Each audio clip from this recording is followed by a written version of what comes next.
미국 중앙은행인 연방준비제도가 두 번 연속 금리를 동결하면서 우리나라와 금리 격차도 2%포인트를 유지하게 됐습니다. 제롬 파월 연준 의장은 추가 금리 인상 가능성을 내비치면서도 인플레이션 둔화세를 긍정적으로 평가하며 향후 통화 정책을 신중하게 접근하겠다고 밝혔습니다.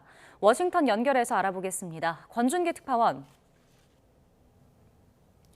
네, 워싱턴입니다. 네, 연준의 금리 동결이 시장에서 거의 확신하고 있었는데 예상대로 결과가 나왔죠? 그렇습니다. 이틀간의 회의를 마친 연준은 금리 동결을 발표했습니다. 지난 9월 회의에 이어서 두 차례 연속 금리 동결입니다.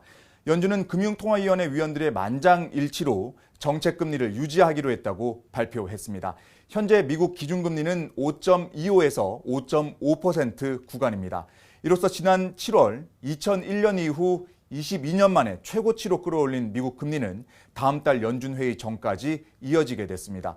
미국이 금리를 동결하면서 우리나라와 미국의 금리 격차도 2%포인트로 평행선을 그리게 됐습니다.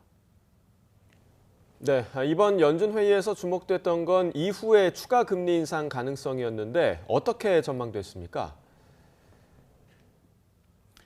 네, 이번에도 제롬 파월 연준 의장은 추가 금리 인상 가능성을 분명히 했습니다. 한두 번 금리를 동결한 뒤에 다시 올리기는 힘들 거라는 생각은 옳지 않다며 금리 인상이 여전히 가능하다고 설명했습니다. 특히 최근 높은 장기 국채 금리가 사실상의 기준금리 인상 효과를 내고 있다는 관측에 찬물을 끼얹었습니다. 파월 의장은 장기 국채 금리 움직임이 물론 중요하지만 이와 별개로 연준의 추가 금리 인상도 여전히 필요하다는 점을 강조했습니다.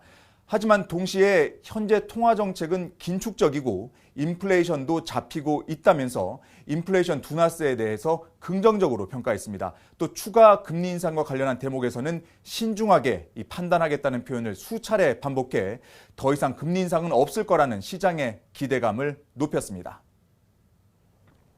네, 연준의 금리 동결 이후 주식시장은 어떻게 반응했습니까? 네, 연준의 금리 발표 직후에는 큰 변동이 없다가 제롬 파월 연준 의장 기자회견 이후에 주가는 추가 상승세를 보였습니다.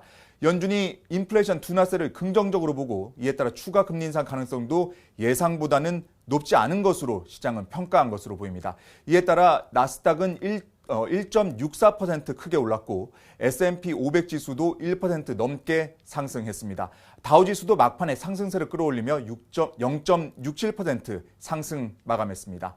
지금까지 워싱턴에서 YTN 권윤기입니다.